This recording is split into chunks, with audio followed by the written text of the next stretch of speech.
नमस्कार प्रेक्षकांनो, ठरलं तर मग मालिकेच्या आजच्या म्हणजेच 23 मार्चच्या भागात काय घडले ते आपण पाहणार आहोत. पण त्याआधी जर तुम्ही माझ्या चॅनलवर नवीन असाल तर चॅनलला प्लीज सबस्क्राईब करा. तर प्रेक्षकांनो, आता आपण पाहतो की आता तन्वी एवढी रात्र होऊन सुद्धा घरी आली नसल्याने नागराजची इथे खूप चिडचिड होत असते. तो सुमनला म्हणत असतो की असं कसं जाऊ दिलंस तू तन्वीला, एवढ्या रात्री कुठला फॅशन शो असतो का कुठे. तर आता तेवढ्यातच प्रतिमा येते. तर सुमन विचारते की झाला का हो वहिनी साखरपुडा. तर प्रतिमा म्हणते, मी कोणत्याही साखरपुड्याला गेले नव्हते, मी आपल्या तन्वीच्या लग्नाला गेले होते. आपल्या तन्वीने अश्विन सुभेदारशी लग्न केलंय. हे ऐकून आता नागराज व सुमनला खूपच मोठा धक्का बसतो. तेव्हा प्रतिमा नागराज व सुमनला सगळ्या गोष्टी समजावून सांगते की कसं त्यांचं लग्न झालं. ती म्हणते की पूर्णाजींनी आपल्या घरी येऊन तन्वीला मागणी घातली होती. तर आता नागराज मनातच म्हणतो, या मुलीचा मेंदू अफलातूनच निघाला. एका दगडात किती पक्षी मारले तिने, आता त्या दगडात महिपत आणि मी नसलो म्हणजे झालं. तर आता इथे दुसऱ्या दिवशी पहाटे प्रिया ही घरच्यांना एक चांगली सून आहे हे दाखवण्यासाठी व घरच्यांना इम्प्रेस करण्यासाठी तिने आता एका मुलीला बोलावून घेतलेलं असतं व तिच्याकडून रांगोळी काढून घेतलेली असते आणि ती रांगोळी प्रियाने स्वतः काढली आहे असं घरातल्यांना खोटं सांगणार असते. तर आता सायलीसुद्धा दररोज प्रमाणे देवघरातून रांगोळी घेऊन बाहेर रांगोळी काढायला जाणारच असते. तर ती बघते की प्रिया ही त्या रांगोळीपाशी रांगोळी काढायला बसल्याची ॲक्टिंग करत असते. तर आता सायलीला तिथे बघून प्रिया म्हणते की काय गं सायली, तुझ्या आधी रांगोळी काढली म्हणून पोटात दुखलं का तुझ्या. तर सायली म्हणते, नाही गं, पण तू ही रांगोळी आणलीस तरी कुठून. तर प्रिया म्हणते, घरातूनच. तर सायली म्हणते, शक्यच नाही, घरात फक्त एकच रांगोळीचा डबा असतो जो की देवघरात आहे आणि ती रांगोळी आता माझ्या हातात आहे कारण मी आणली आहे. तर प्रिया म्हणते, म्हणजे मी दुकानातून आणली गं. तर सायली म्हणते, हो का, एवढ्या पहाटे कुठली दुकानं उघडी होती. तर प्रिया म्हणते, वकिलाची बायको बनायचं जास्तच मनावर घेतलंयस तू, आणि असे खूप ॲप्स आहेत जिथून आपल्याला हवं तेव्हा हवं ते मिळतं, तिथून विकत आणली आहे. तर आता सायलीला माहितीच असतं की ही खोटं बोलते आहे, म्हणून आता ती तिच्या तोंडाला न लागता तिथून घरात निघून जाते. तर आता अश्विन, पूर्णाजी, कल्पना सगळेच डायनिंग टेबलकडे असतात. तेव्हा प्रिया म्हणते, अश्विन आलास तू, अरे मी सकाळीच उठून ना सगळी कामं केली आहेत. तर अश्विन म्हणतो, आई मला नाश्ता दे ना. तर प्रिया म्हणते, कल्पना आई, मी सकाळीच पहाटे उठून सगळा नाश्ता केला आहे, थांबा मी घेऊन येते. तर आता प्रियाचे सगळे कौतुक करत असतात, म्हणतात गुणाची सून आहे तुझी. पूर्णाई कल्पनाला म्हणते, गुणाची सून आहे तुझी. तर आता सायली पण तिथेच असते. ती मनातच म्हणते, प्रिया तर कधी 9च्या आधी उठलीसुद्धा नाही आहे, मग तिने पहाटे उठून नाश्ता कसा काय केला. आता सायली अर्जुनकडे येते व खोलीत येऊन त्याला सगळं काही सांगते की प्रिया आज काय वागली आहे ते. ती म्हणते, प्रिया जे वागली आहे ना ते आश्चर्य वाटण्यासारखंच आहे. अहो, तिने आज सकाळी उठून रांगोळी काढली, नाश्ता केला. तर अर्जुन म्हणतो, अच्छा, म्हणजे आता खोटं वागून ती या सगळ्यांना घरातल्यांना इम्प्रेस करण्याचा प्रयत्न करते. तर सायली म्हणते, प्रिया असं वेगळंच का वागते, तिच्या या वागण्याचीच मला आता भीती वाटते. अर्जुन पण म्हणतो, तिला जे हवं होतं म्हणजे अश्विनला फसवून त्याच्याशी लग्न करायचं होतं ते तर तिने केलंय, मग आता का ती असं वागते.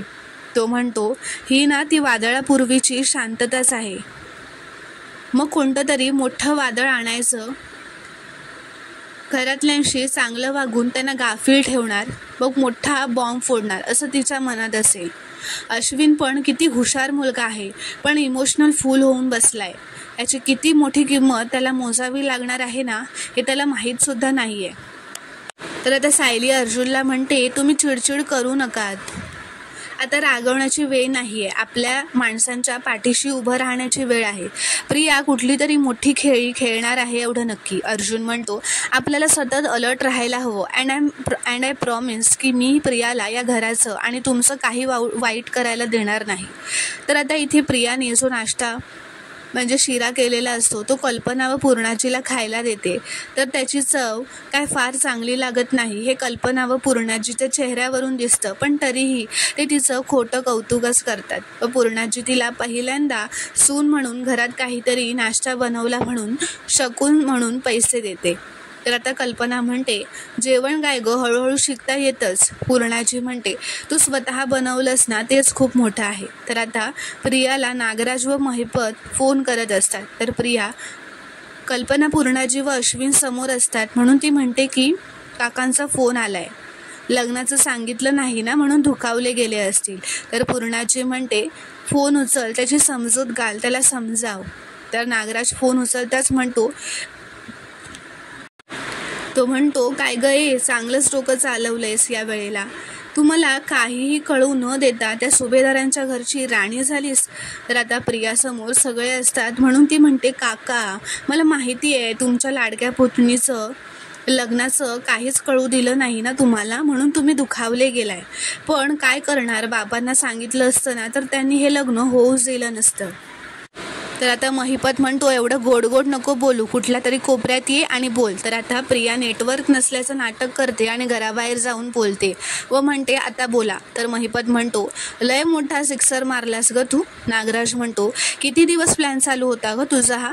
अर्जुन करता करता त्या अश्विनच्याच गळ्यात माळ घातलीस. तर आता प्रिया म्हणते, त्यासाठी ना स्पेशल टॅलेंट लागतं, रक्तातच असावं लागतं ते. तर आता महिपत म्हणतो, तुझ्या त्या टॅलेंटचा आम्हालाच उपयोग करून घ्यायचा आहे, शेवटी तू आमच्याच टीममधली आहेस. तर प्रिया हळूच मनात म्हणते, आता लगेच मी यांच्याच टीममधली झाली. तर आता महिपत म्हणतो, आता ऐक, डोळ्यात तेल घालून कान उघडे ठेवून त्या नवरा बायकोमध्ये आश्रम केसबद्दल काय काय बोलणं होतं ना ते आम्हाला सर्वात आधी सांगायचं. तर प्रिया मनातच म्हणते, मी काय तुझी खबरी बनायला लग्न केलंय का रे. खरं तर तुला झुरळासारखी पिचकी मारायला हवी, पण तू कधी उपयोगी पडशील ना सांगता येत नाही. तुझ्यासमोर भाकरीचे तुकडे टाकत राहिलेलंच बरं. तर आता ती म्हणते, हो मी इथे नीट लक्ष ठेवून आहे, असं म्हणत आता ती फोन ठेवते. तर तेवढ्यातच तिथे अश्विन तिच्या बाजूला येऊन उभा राहतो. प्रिया घाबरते, तिला वाटतं की अश्विनने तिचं सगळं बोलणं ऐकलं की काय, पण त्याने काही ऐकलेलं नसतं. तो म्हणतो, काय म्हणाले काका. तर ती म्हणते, काही नाही. काका लगेच विरघळले त्यांना समजल्यावर. ते म्हणाले, संसारावर लक्ष ठेव. मी म्हणाले, देईन ना लक्ष. तर आता ते दोघेही आत निघतात. तर प्रिया आता डायनिंग टेबलवरती नाश्ता करायला बसते व ती नाटकच करत म्हणते की आपली फॅमिली अजून पूर्ण कुठे झाली आहे. पूर्णाची या घरचे जी मोठा मुलगा व सून आहे ते तर आपल्यात नाश्ता करायला नाही आहेत. त्यांनी नाश्ता केला नाही ना तर माझ्या घशाखाली घासच उतरणार नाही. तर पूर्णाची म्हणते, त्या दोघांना तुझ्याबद्दल कणभर तरी प्रेम आहे का गं. तर प्रिया म्हणते, नसे ना काही, पण सायली आपल्या घरात नाती तोडायला आली असेल, पण मी नाती जोडायला आले. मी त्यांना वर जाऊन त्यांच्या खोलीतच नाश्ता देऊन येते. तर आता इथे अर्जुन हा आश्रम केसचा अभ्यास करत असताना त्याने त्या बोर्डवरती साक्षी, महिपत, प्रियासोबतच सरंजामेचा फोटो लावलेला असतो. तर आता सायली म्हणते, तुम्ही इन्स्पेक्टर सरंजामेचा फोटो का लावलाय, ते तर सेवेत असताना एक चांगले अधिकारी होते, प्रामाणिक होते ना. तर अर्जुन म्हणतो, मिसेस सायली, आपण फक्त क्रिमिनलचाच विचार करत नाही आहोत, साक्षीपर्यंत आपल्याला जे जे क्ल्यूज घेऊन जातात ना त्या सगळ्याचा विचार करतोय. इथे प्रियावर सायली अर्जुनला नाश्ता घेऊन येत असते. अर्जुन म्हणतो विलासबद्दलची सगळी इन्फॉर्मेशन आपल्याला सरंजामेच देऊ शकतात. त्यांना विलासच्या बेल संदर्भात सगळी माहिती असणार.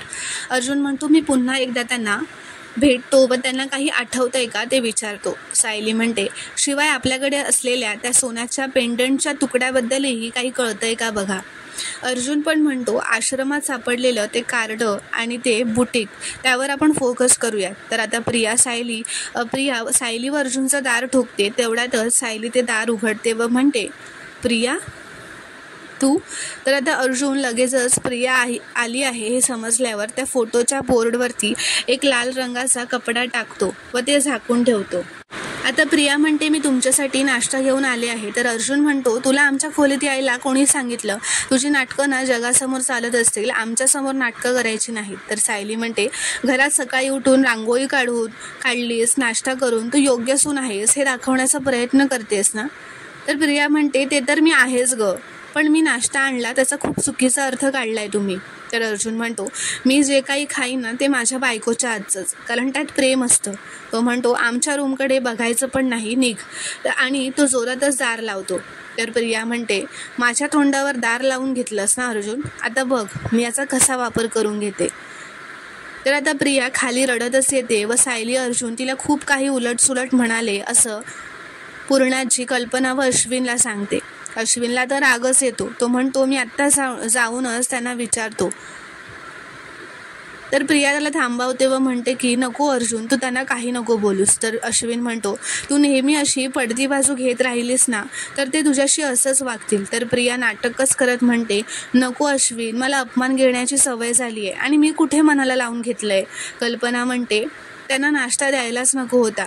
बिचारी तन्वी, तिला किती ऐकून घ्यायला लागतंय. तर आता प्रिया मनातच म्हणते अगं दुर्लक्ष काय करतेस कल्पना, तुम्ही दोघी जरा पेटून उठा ना, त्या सायलीला लाथ घाला. अश्विन कितीही चिडला ना तरी त्याची काहीच किंमत नाही आहे या घरात, असं ती मनातच म्हणते. प्रिया मनात म्हणते तुम्ही चिडावं म्हणून आणखीन किती निखारे घालू मी. तर आता ती मुद्दामच आणखीन रडून म्हणते आई, एक हिरवा चुडा घातलेली नवीन सून त्यांच्यासाठी नाश्ता घेऊन जाते, तिच्याशी कोणी असं वागतं का, असं ते मुद्दामच आगीत तेल ओतत असते. तर पूर्णाजी चिडते व रागातच अर्जुनला खाली बोलावते. अर्जुन म्हणतो मला माहितीच होतं ही खाली जाऊन काहीतरी तमाशा करणार. अर्जुन खाली येऊन म्हणतो काय झालं पूर्णाची. तर अश्विन म्हणतो काय झालं, का रे उगा साळसूटपणाचा आव आणतोयस. कल्पना म्हणते अश्विन, याला काही सांगणं म्हणजे पालथ्या गड्यावर पाणीच आहे. तर पूर्णाची म्हणते पण या दोघांवर आवर घालायलाच हवा. ती म्हणते अर्जुन, तू आत्तापर्यंत या घरातल्या माणसांचा अपमान करत होतास, आता अन्नाचाही अपमान करतोयस. तर अर्जुन म्हणतो मी फक्त एवढंच बोललो की आमचा नाश्ता आम्ही बनवू, यात अन्नाचा अपमान कुठे आला. तर पूर्णाजी म्हणते तन्वी प्रेमाने तुमच्यासाठी नाश्ता घेऊन आली होती पण तुम्ही तो नाकारलात. अरे तुझ्या बायकोने तर ही किंमत पण ठेवली नाही की तिच्या धाकट्या जावेचा या घरातला पहिला दिवस आहे. तर आता अर्जुन म्हणतो तुम्ही सगळे ना ते दुतोंडी काय ते म्हणतात ना तसं वागताय, कारण की तुम्हीच सांगितलेलं की तुमच्या किचनला आम्ही हातसुद्धा लावायचा नाही, तुमच्या किचनमध्ये जे अन्न बनेल ते खायचं नाही. आणि आता ही तन्वी तुमच्या किचनमध्ये बनवलेलं अन्न आमच्या खोलीत घेऊन आली आहे, हे दुतोंडीच नाही आहे का पूर्णाची. आणि तसंही तुम्ही सायलीला तुमची सून मानतच नाही. तरी पूर्णाची तू असं म्हणालीस की तन्वी ही सायलीची धाकटी जाऊबाई आहे, हे दुतोंडी नाही आहे का. तर पूर्णाची म्हणते पुरे झालं अर्जुन. तर अर्जुन म्हणतो अगं पूर्णाजी, अजून खूप बाकी आहे, असं तर हसतच म्हणतो. तर मित्रांनो, पुढील भागात आपण पाहणार आहोत की सायली अर्जुनने जो स्कार्फ घेतलेला असतो त्याचं बिल दाखवत असते व म्हणते. तर अर्जुन म्हणतो म्हणजे त्या बिलाची कार्बन कॉपी त्या बुटीकमध्ये असेल, म्हणजे साक्षीच्या बिलाची कार्बन कॉपीसुद्धा त्या बुटीकमध्ये असेल. तर सायली म्हणते आणि जर आपल्याला त्या बिलाची कार्बन कॉपी मिळाली तर आपल्याला हे सिद्ध करता येईल की साक्षी वरचेवर त्या आश्रमात जायची आणि ते कार्ड तिच्याच पर्समधून आश्रमात पडलं होतं. तर आता सायली मधुभाऊंच्या खोलीत पांघरून घेऊन जात असते तेव्हा प्रिया ते बघते व सायलीच्या मागे मधुभाऊंच्या खोलीत जाऊन सायलीवर लक्ष ठेवून तिच्या मागे मागे जात असते. तर आता मधुभाऊ सायलीला म्हणत असतात की प्रियाने माझं नुकसान करून ठेवलंय, आता तिने तुझंही नुकसान करू नये याचीच मला भीती वाटते. तर सायली मधुभाऊंना सांगत असते की नाहीच होणार मधुभाऊ आमचं नुकसान. मधुभाऊ, तुम्ही लवकरच या केसमधून सुटणार आहात आणि हे त्या पुराव्यांवर काम करतायत. यांनी साक्षीच्या विरोधात पुराव्यांवर काम करायला सुरुवात केली आहे. तर आता हे सायलीचं बोलणं प्रियाने त्यांच्या खोलीबाहेर राहून ऐकलेलं असतं. तर आता प्रियाकडून चुकून दरवाजाचा आवाज होतो तेव्हा सायलीला दरवाजाबाहेर कोणीतरी असल्याचा संशय येतो. तर प्रेक्षकांनो प्रिया सायली व अर्जुनचा नवीन प्लॅन ऐकणार आणि सावध होणार का व सायली अर्जुनचे पुरावे प्रियाला सापडणार का, हे पाहणं आता खूपच इंटरेस्टिंग ठरणार आहे. व्हिडिओ पूर्ण बघितल्याबद्दल धन्यवाद. व्हिडिओ आवडल्यास कॉमेंटमध्ये नक्की कळवा व चॅनलला नक्की सबस्क्राईब करा.